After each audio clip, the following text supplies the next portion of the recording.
Bom dia, meus amados, bom dia, meus queridos.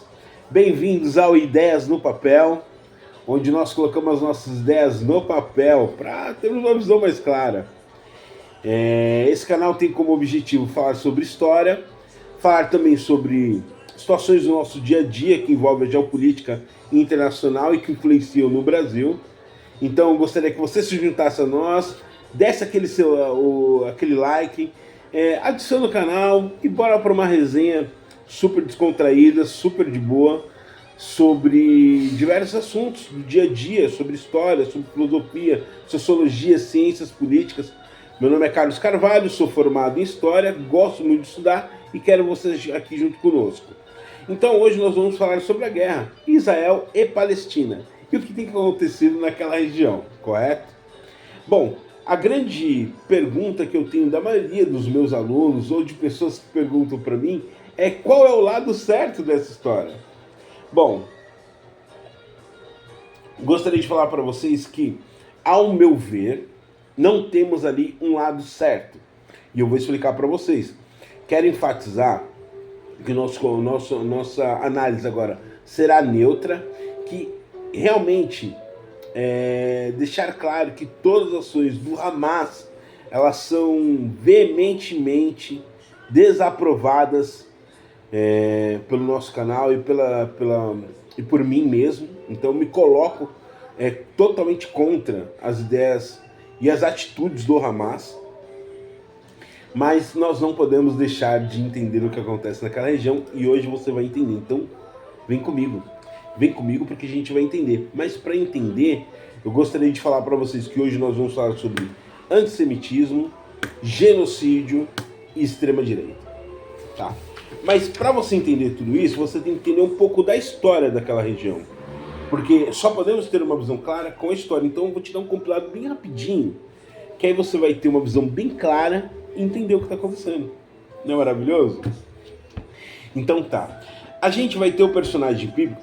E eu gostaria de colocar que nós vamos levar em consideração os escritos bíblicos. Bom, não é um relato histórico, é um relato histórico do povo judeu, né? E é um livro milenar e que traz ali fatos de um povo e que eu acho que nesse contexto tem que ser inserido para a gente entender o que realmente acontece ali. Tá. Para a gente entender, nós vamos voltar num personagem bíblico chamado de Abraão. Tá? Quem era Abraão é considerado o pai da fé. Para quem não conhece, Abraão é um personagem histórico, nasceu na região da Mesopotâmia. Essa região da Mesopotâmia tinha uma cidade chamada Ur, né? E aonde Abraão nasceu, viveu, cresceu, estudou. Estudou porque ali foram os locais de criação da escrita. E é muito possível que Abraão tenha levado todas essas histórias à sua descendência, né? À sua genealogia, que hoje nós conhecemos como povo de Israel. Então Abraão, por chamado de Deus, sai da região da Mesopotâmia. Hoje a Mesopotâmia, só para que você se contextualize, é na região do Irã, Iraque e pedaço da Síria. Então ele vai sair de lá, dessa região, e vai partir para a região ali do Mar Morto, muito próxima do Egito, né? Nessa região a gente vai ter uma cidade chamada de Canaã. Mas quando Abraão vai para lá, ele não vai para um local inabitado, né? Na região ali que nós chamamos de Israel, tem uma das cidades mais antigas do mundo, que é a cidade de Jericó. E os relatos bíblicos comprovam que a população, quando chegou lá, já existiam populações. Um desses povos era os filisteus. Muitos de nós conhecemos das histórias de Davi na Bíblia. Então esses filisteus se remetem aos atuais palestinos e cisjordâneos. Então eles já habitavam aquela região. A Bíblia já relata que eles viviam naquela região. E Abraão vai para lá, então a gente vai ter toda uma construção de uma história, de uma identidade ali. Então o israelita, quando ele pensa sobre aquela região de Canaã, ele vai entender que a região é o local do povo, de origem do povo dele. Porque, na verdade, os descendentes dele foram para aquela região e criaram toda uma descendência. Lógico, a gente vai ter algumas particularidades que eu gostaria de enfatizar. Abraão sai de Ur, né, na Mesopotâmia, vai para Canaã. Em Canaã ele tem 2 filhos, Ismael e Isaac. Isaac tem mais 2 filhos, Esaú e Jacó. Jacó posteriormente troca seu nome para Israel. Israel tem 11 filhos. 11 filhos, um deles chama-se José. Ele não existia a tribo de José, né? Mas ele teve 2 filhos, Efraim e Manassés. E Efraim e Manassés compõem as 12 tribos de Israel, junto com os outros filhos de Jacó, ou Israel, como você queira chamar. E eles criam ali suas famílias, e segundo a tradição bíblica, eles vão dali, quando no período de seca, eles vão até o Egito. No Egito eles ficam 400 anos, criam ali, dentre as suas tribos, diversas famílias, que se tornam um povo grande, numeroso, saem dali e resolvem voltar para Canaã. Já era um local habitado antes que eles estavam, aconteceu muita guerra, né? E ali depois vai acontecer diversas outras guerras maiores, porque era um povo numeroso, chegando numa região já habitada, bom, é guerra territorial, E por que o israelense entende que é lá? Sim, por toda essa história. Ele entende que o povo dele se radicou naquele local e cresceu, criou descendência, então ele tem direito àquele local, assim como as pessoas que são palestinas, que acreditam que são descendentes dos chamados na Bíblia de filisteus, acreditam que já estavam lá muito antes dos israelenses e aquele local era deles. Mas a gente vai ter um período onde o povo de Israel se estabeleceu naquele local, criou até um reino, né? E esse reino foi próspero. Então, assim, é muito difícil falar para o israelense que aquele local não é um local de origem deles.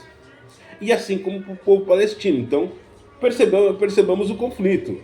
2 povos que entendem que uma mesma localização é a localização dos seus descendentes. Lógico, se analisarmos a questão de quem está lá antes, o povo palestino mora lá antes do que os israelenses. É simples assim. E a gente tem um atenuante que no Brasil tem uma lei chamada uso capião. Então, uso capião, se você entra num local e nesse local não habita ninguém, numa casa urbana, na região urbana, e você fica 5 anos ali pagando os impostos, você pode entrar com pedido de uso capião e aquela casa ela começa a ser sua, ela é passada para o seu nome. E a gente vai analisar um período chamado diáspora judaica. Depois de todos os conflitos, todas as guerras, você pode pegar os relatos bíblicos, por volta do ano 1000, aquela região de Israel é dominada pelo Império Católico, vamos dizer assim, né? Eu não vou dizer que é greco-romano, porque, na verdade, ele é transitório nesse período, né? Ele não é só centralizado no povo romano, mas existem papas franceses, papas alemães. E por volta desse período, a gente vai ter uma invasão dos árabes com um sheik chamado Saladino, e ele vai lá contra o rei que me foge o nome do rei, mas era o rei leproso, que ele tinha lepra. E quando esse rei morre, Saladino resolve tomar a cidade e expulsa todos os israelenses daquele local. Isso por volta do ano 1300, se eu não me engano. Então o povo de Israel sai de lá, é chamado da grande diáspora judaica. Então vamos lá. Aqui no Brasil existe uma lei chamada uso capião. Se você ficar 5 anos fora da sua residência e outra pessoa paga todos os impostos, aquele local pertence àquela pessoa que paga os impostos. Então, o povo de Israel ficou em torno de 1000 anos longe daquela região territorialmente falando. E quem morou lá? Os palestinos e os cisjordânios, que hoje é dividido Palestina e Cisjordânia. E em 1948, se não me engano, foi a Proclamação 188 da ONU, que promulga e declara que parte daquele território pertence ao povo de Israel. Daí a gente vai ter a guerra do Yom Kippur, Israel naquele local, e Israel começou a voltar, né, a volta de muitos israelitas para aquele local. aquela região. Então começa ali um processo de desapropriação do povo palestino, de domínio territorial, e aí com poder bélico, apoiado pelos Estados Unidos na região, onde o Israel vai avançando e tomando mais território a cada momento. Até o momento de nós chegarmos numa faixa de Gaza, que era um muro onde viviam ali os palestinos, e que dava vazão ali para o Mar Morto. E esse conflito ele se estende por quê? Porque tanto um povo quanto o outro povo se sentem herdeiros desse local. Entendem? Então, assim, tanto o palestino vê suas raízes no local, quanto os israelenses. Só que a desproporcionalidade está quando uma parte pertencente historicamente àquele local e se sente assim, deseja tomar e anexar a parte do outro. Por isso que muitas pessoas lutam para que exista um Estado palestino. E entendem que a promulgação de 188 da ONU, ela não foi justa com o povo palestino, porque retirou territorialmente os direitos daquele povo e deu para um outro povo. Bom, nós podemos analisar que o povo de Israel sim, sofreu diversos problemas por não ter essa pátria, esse local onde ele pudesse estar com o seu próprio povo. E historicamente eles têm suas origens ali. Mas o que é feito em Gaza leva ali a uma análise fria. E aí eu peço para você, qual é a sua análise do que tem acontecido nessa região da Palestina? Será que realmente é através da força? Será que realmente é através das armas? Será que realmente é através da morte de mais de 10 mil crianças? Da destruição de um país? Porque por mais que seja uma faixa territorial, se não me engano, de 44 quilômetros quadrados, ali vive um país, uma etnia. Então fica a reflexão para que você entenda melhor o que acontece na região da Palestina, na região de Israel, e aí você tira suas próprias conclusões. Agradeço se você ficou até aqui, você deve ter gostado do vídeo. Meu nome é Carlos Carvalho, sou professor de História. Deixa um like, compartilha com seus amigos para que eles entendam melhor. E esse daqui é mais ou menos o desenho. Então, ideias no papel, a gente vai ter aqui um pouquinho de pintado, pinto muito ruim, viu? E a imagem também não é muito boa. Mas a gente vai ter aqui a região do Irã do Iraque, a ida de Abraão para Canaã, os filhos com Abraão, Ismael, Isaac, Esaú, Jacó, Israel, 12 tribos de Israel, ida para o Egito, volta para a região do Mar Morto ali em Canaã, ou seja, e ali os conflitos que levaram a tudo isso por conta da sensação de identidade tanto dos palestinos quanto dos cisjordanos quanto dos israelenses. Hoje a guerra é Israel e Palestina, tá? Mas eles compartilham do mesmo terreno, da mesma faixa territorial, e todos ali entendem que aquele local é deles e não do outro povo, e por isso o conflito. Muito obrigado e um excelente dia.